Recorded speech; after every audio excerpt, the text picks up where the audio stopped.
The promise of maintaining a sharp, resilient mind well into the later decades of life often centers on complex interventions. Yet the most profound determinants of cognitive longevity frequently reside in the unnoticed rituals of the everyday. While society fixates on genetic predispositions or expensive supplements, a more immediate threat to memory and mental clarity operates silently through the habitual consumption of common beverages that accelerate neural decline. The perspective of John Kabat-Zinn on mindfulness suggests that this erosion is not merely biological, but stems from a fundamental disconnection from the body's signals and the automated nature of modern consumption.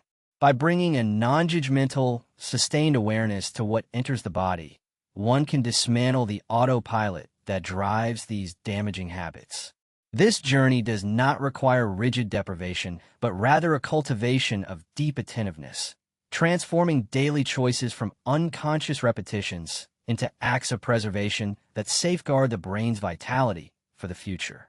The biochemical siege of liquid sugar, the human brain relies on a steady, regulated supply of glucose to function optimally. Yet the modern food environment has engineered delivery systems that flood the system with an intensity evolution never anticipated. When a person consumes a beverage high in processed sugar, such as a traditional soda or a sweetened tea, the liquid nature of the intake allows for an almost instantaneous absorption into the bloodstream, bypassing the digestive modulation that solid food provides. This rapid influx triggers a violent spike in blood glucose, forcing the pancreas to release a massive surge of insulin to shuttle the sugar out of the blood and into the cells. Over decades of such repetition, the cells become resistant to this constant alarm, a condition known as insulin resistance, which has dire consequences for the brain. The hippocampus, the brain's center for memory and learning, is particularly vulnerable to these metabolic fluctuations, and research increasingly correlates high sugar intake with a shrinking of this vital structure. From the lens of mindfulness-based stress reduction, as articulated by experts like John Kabat-Zinn, the consumption of these sugary beverages is often less about thirst and more about a momentary escape or a conditioned response to stress. The hit of dopamine that follows the sugar spike provides a fleeting sense of relief or pleasure, masking the underlying physiological chaos it creates.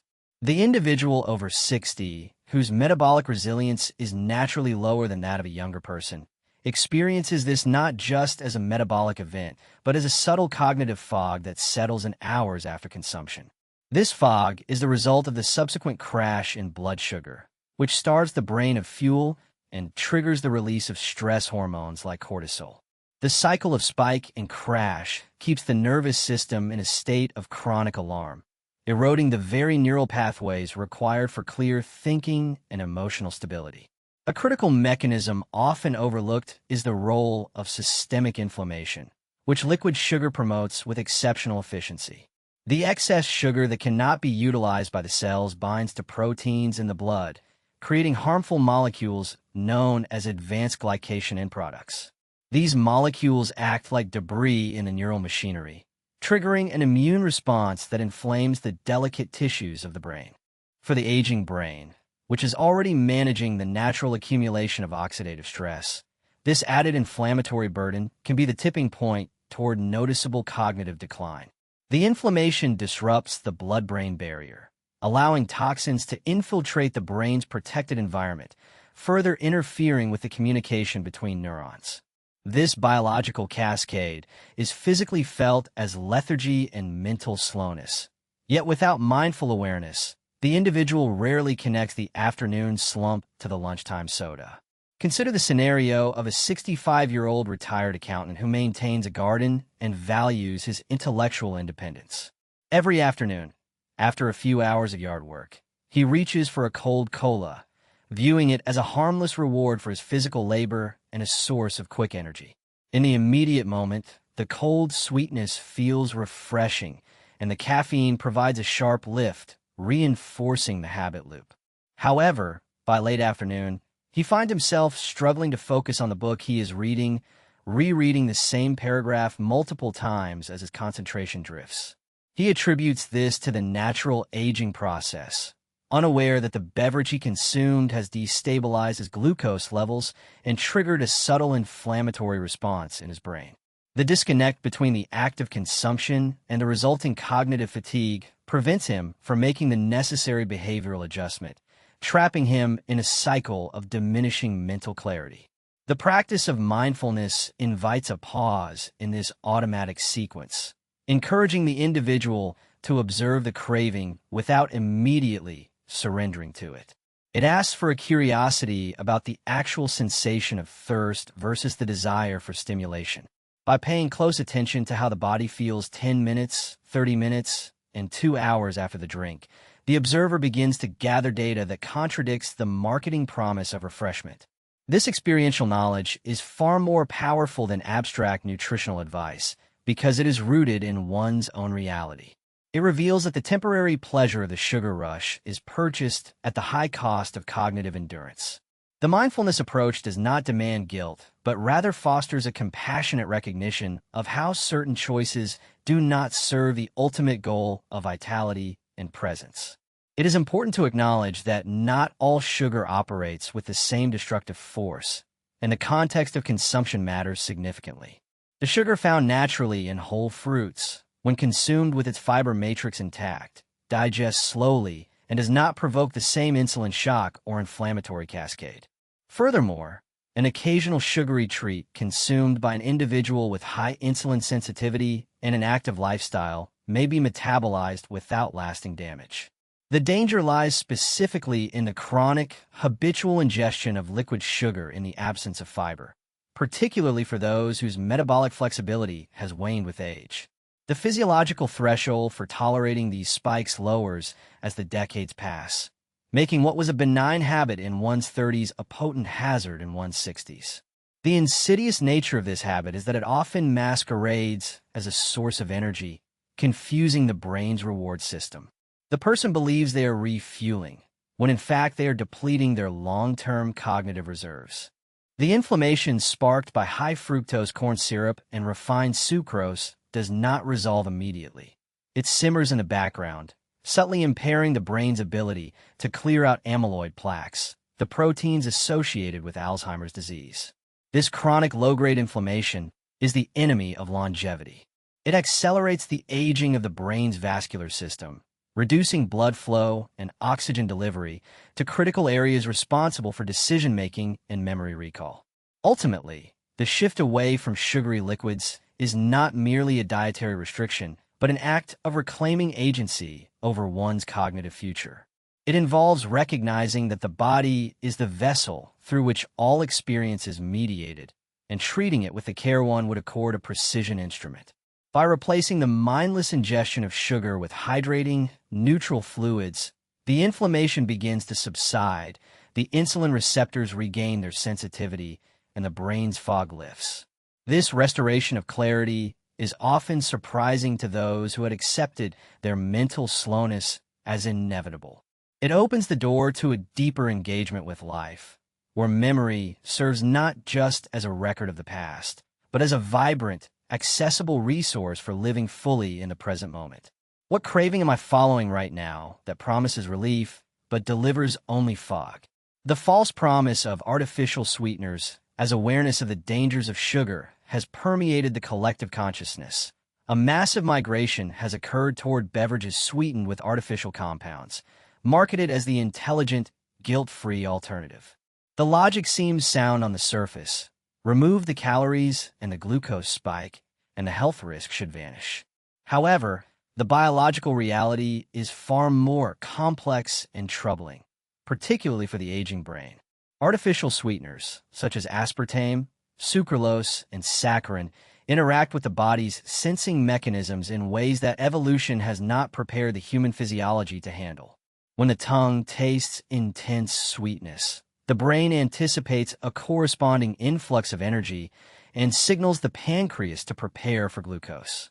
When that energy never arrives, a metabolic confusion ensues, often leading to increased cravings for real calories later in the day, a phenomenon that undermines the very purpose of the diet beverage.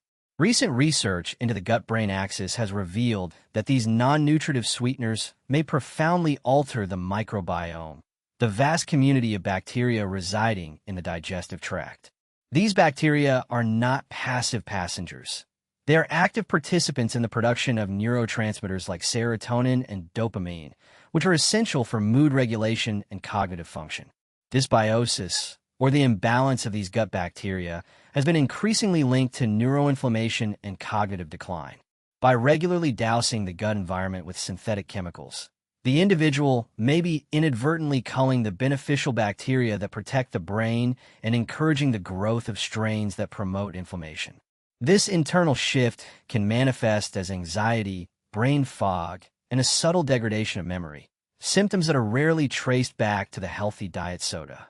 From the perspective of mindful awareness, the reliance on artificial sweeteners often represents a bargaining phase, a desire to maintain a sensation of indulgence without paying the physiological price.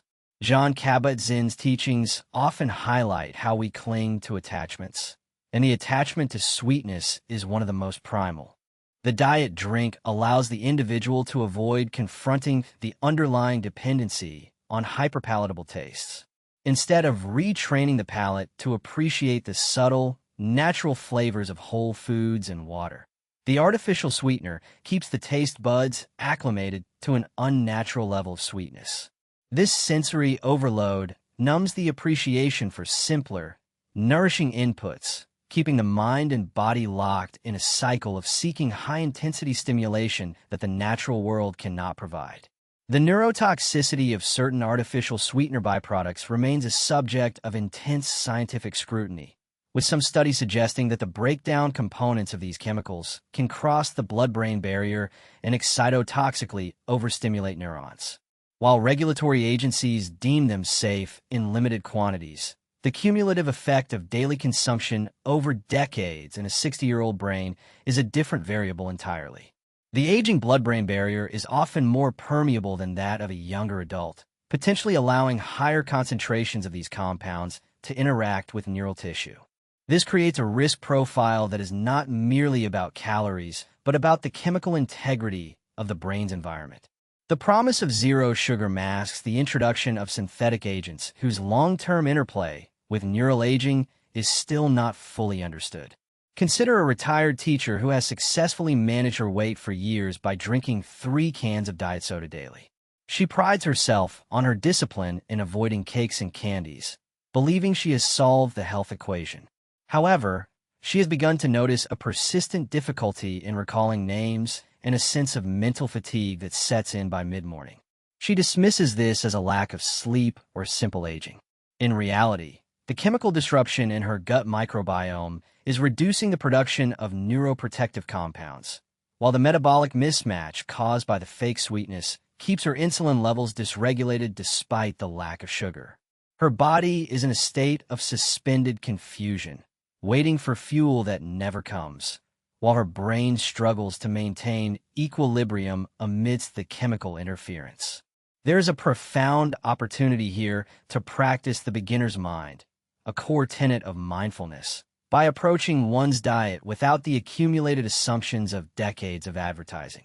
This means looking at the diet soda not as a familiar friend or a dieting tool, but as a chemically complex industrial product. By pausing to truly taste the beverage without distraction, one might notice the chemical aftertaste, the metallic lingering sensation, and the lack of genuine satiety it provides. This honest observation can break the trance of habit. It allows the individual to see that the beverage is not fulfilling a need, but perpetuating a want. This realization is the first step toward liberation from the cycle of chemical dependence. It is worth noting that the occasional consumption of an artificially sweetened beverage is unlikely to cause catastrophic damage in isolation.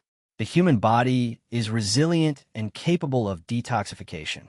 The concern arises from the daily, ritualistic consumption that characterizes the modern diet: the morning Diet Cola, the afternoon energy drink, the evening crystal-mixed water. It is the volume and frequency that overwhelm the body's adaptive mechanisms. Furthermore, for some individuals, These sweeteners do not trigger a significant insulin response or gut disturbance. However, gambling one's cognitive future on the hope of being a biological outlier is a risky strategy. The precautionary principle suggests that minimizing exposure to novel synthetic compounds is a wiser path for preserving delicate neural networks.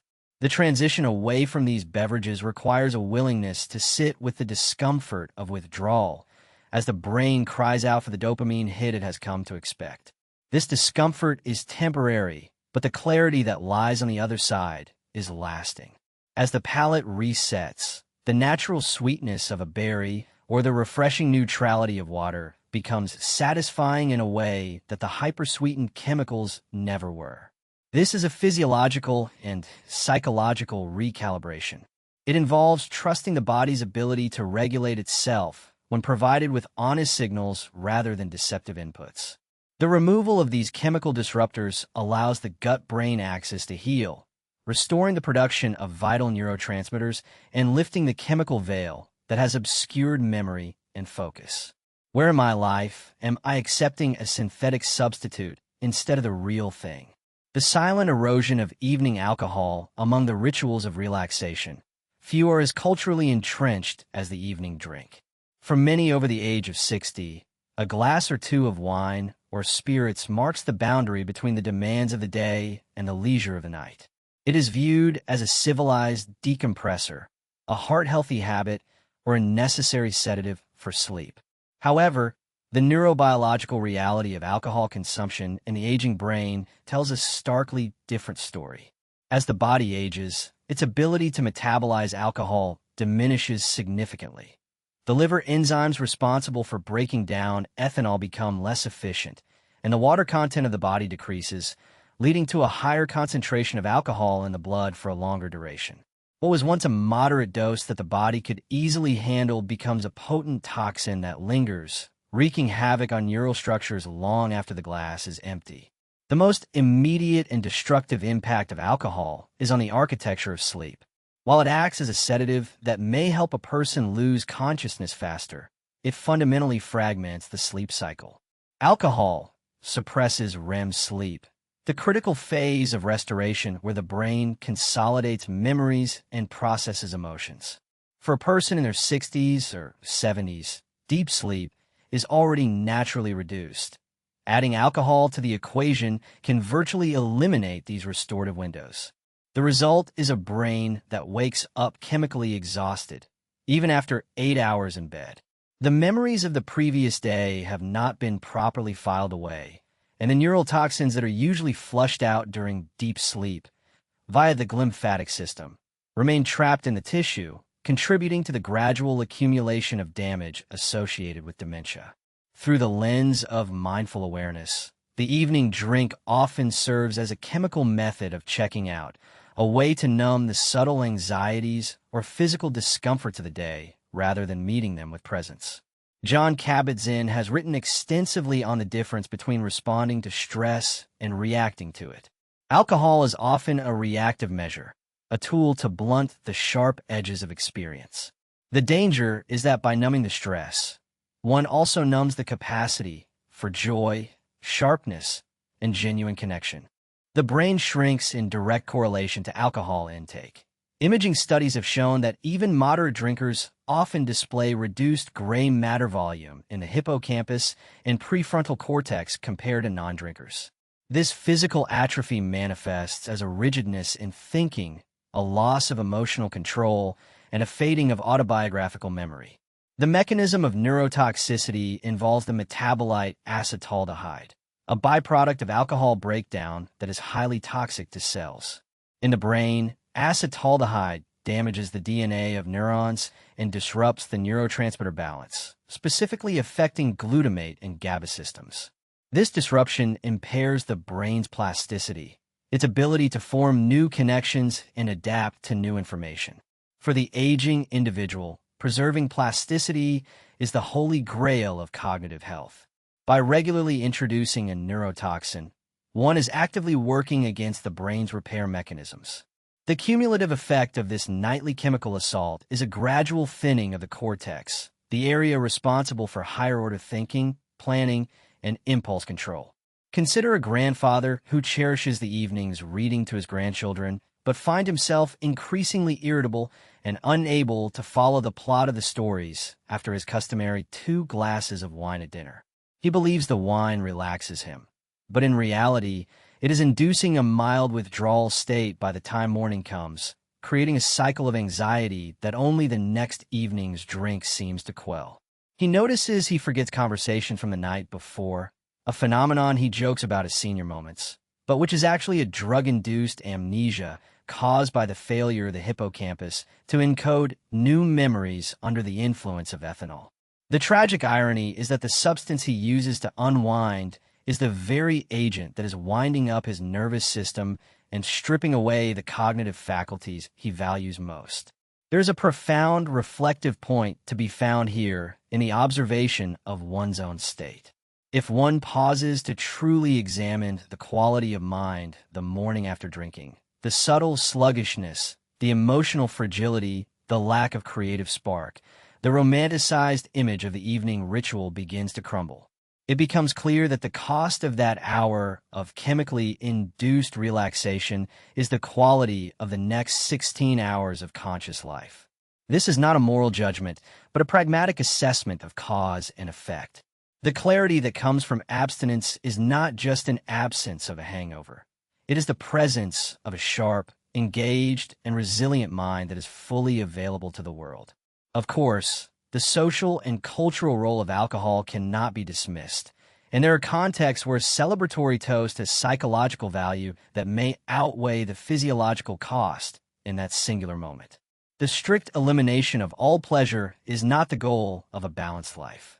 However, the limitation lies in the routine, solitary, or coping-based consumption that transforms a rare indulgence into a daily physiological burden. The aging brain has less margin for error. It cannot bounce back from the toxic insult of alcohol with the elasticity of youth. Recognizing this limitation is an act of wisdom, not deprivation. It involves choosing the long-term satisfaction of cognitive health over the short-term relief of sedation. The path forward involves finding new rituals of transition between day and night that do not require chemical intervention. This might involve a walk, a period of meditation, tea, or deep breathing exercises, practices that signal safety to the nervous system without compromising neural integrity. When the crutch of alcohol is removed, the brain's natural ability to regulate stress and sleep begins to repair itself. Deep sleep returns, gray matter volume stabilizes, and the fog of chronic low-level toxicity dissipates. The individual rediscovers a vibrancy and emotional stability that they may have thought was lost to age, realizing that their potential for clarity was there all along, merely suppressed by the nightly glass. What am I trying to numb that I could instead learn to hold with patience? The fiberless trap of processed juices in the quest for vitality. Many seniors turn to fruit juices, believing them to be the concentrated essence of health. Orange juice for vitamin C, grape juice for heart health, pomegranate juice for antioxidants. The marketing connects these liquids directly to the idea of longevity. However, the processing of fruit into juice fundamentally alters its biological impact, stripping away the protective fiber and delivering a concentrated load of fructose that the liver and brain struggle to manage. While fruit in its whole form is a pillar of health, fruit juice is metabolically closer to soda than it is to the original produce. For the aging brain, this distinction is critical, as the metabolic consequences of fructose overload are a direct driver of cognitive decline. The mechanism of danger lies in the unique way fructose is metabolized. Unlike glucose, which can be used by every cell in the body for energy, fructose is processed almost exclusively by the liver. When a large bolus of liquid fructose enters the system, as it does with a glass of juice, the liver is overwhelmed and converts the excess directly into visceral fat and triglycerides. This process promotes insulin resistance and systemic inflammation, the twin engines of neurodegeneration. Furthermore, high fructose intake has been linked to a reduction in brain-derived neurotrophic factor, BDNF, a crucial protein that supports the survival of existing neurons and encourages the growth of new synapses. Low levels of BDNF are consistently associated with impaired learning and an increased risk of dementia. From a mindfulness perspective, the consumption of juice is often a result of conceptual eating rather than experiential eating. One drinks the juice because of the idea that it is healthy, ignoring the experience of the sugar crash that follows. It is a form of autopilot where cultural narratives override biological feedback. John Kabat-Zinn teaches that we must look deeply into the nature of things. When we look deeply into a glass of processed juice, we see the absence of the fiber that once slowed the sugar's absorption.